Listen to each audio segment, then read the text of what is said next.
This boss is quite difficult, but don't worry, I actually have two incredibly effective ways to beat her. So one is a cheese and one is a legitimate way.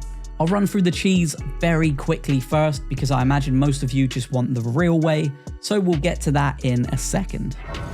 Okay, to cheese Romina Saint of the Bud, you'll need the Ash of War Assassin's Gambit, the spell Unseen Form, a throwable pot, and a shield to tank one specific attack. You will also want a spell that does area of effect damage. I used Zama Ice Storm because the boss is super weak to cold. Okay, step 1, so just use the Assassin's Gambit Ash of War, then the Unseen Form spell, and then walk through the boss door. The boss won't see you come in, so just follow my path round to the left until you get to here.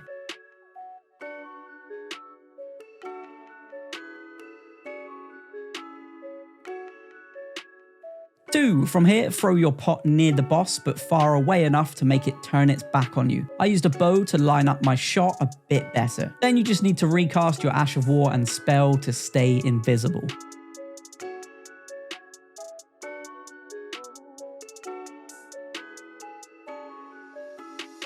Step 3, start following my path over to this breakable plant thing and jump on top.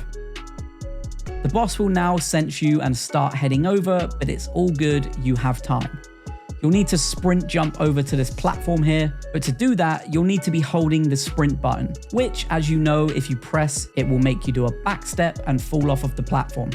For those that don't know, to stop this from happening, press the jump button and then hold the sprint button whilst you're in the air. Now when you land, you'll already be holding the sprint button, so you can perform a sprint jump over to the platform. From here, the boss can't get you, and you are free to keep casting Zama Ice Storm to chip away at the boss's health. Just remember to do what I didn't do and hold your shield up when she starts to do her jumping attacks. Otherwise, there's a good chance she'll knock you off of the platform like this. Have fun. Okay, now that we've cheesed her, let's talk about the legitimate way to beat her. So for weapons, you'll need a bulky shield. As always, I'd suggest the fingerprint shield, but anything that you can carry will do. And then you just want a seal for incantations. It's worth mentioning, if you don't have any of these items, it's all good. You can jump on our Discord that has over 7,800 players who help each other out with item drops, rune drop, fighting bosses, and everything in between. So hop on in at discord.gg/gaming exploits. There are two incantations you'll need here. For damage, you'll want to use the Frozen Lightning Spear, and for your own peace of mind, you'll want to use Flame Cleanse Me.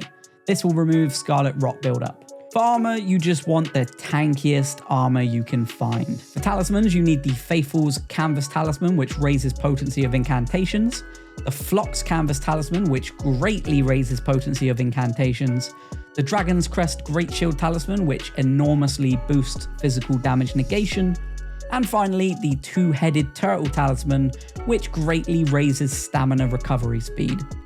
For physic, you'll want the Opaline Bubble tier, which will give you the ability to tank a hit and take very little damage, and the Crimson Burst Crystal tier, which will heal you over time. For the Great Rune, as always, I'd suggest Radahn's Great Rune because it boosts your HP, FP, and stamina.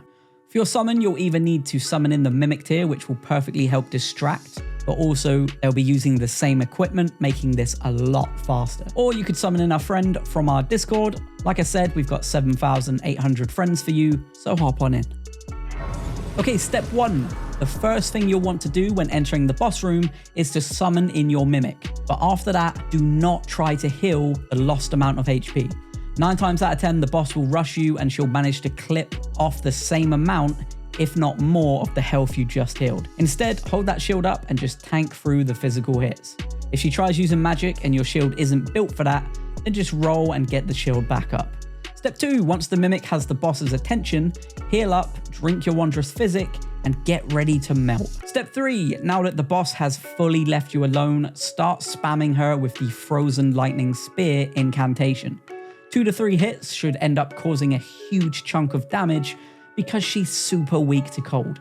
When the boss charges you, just hold up that shield and wait for the Mimic to regain that aggro with even more Frozen Lightning Spear. From here, you just need to repeat the process, swapping aggro back and forth between you. The only thing you'll need to look out for and actually roll out the way of is that butterfly power, as that can really tick up the Scarlet Rot. And that is literally it. I'll now leave you with the full footage so you know how it works. If this helped, please do consider liking and subscribing to help me out too. Now go have fun, and as always, thanks for watching.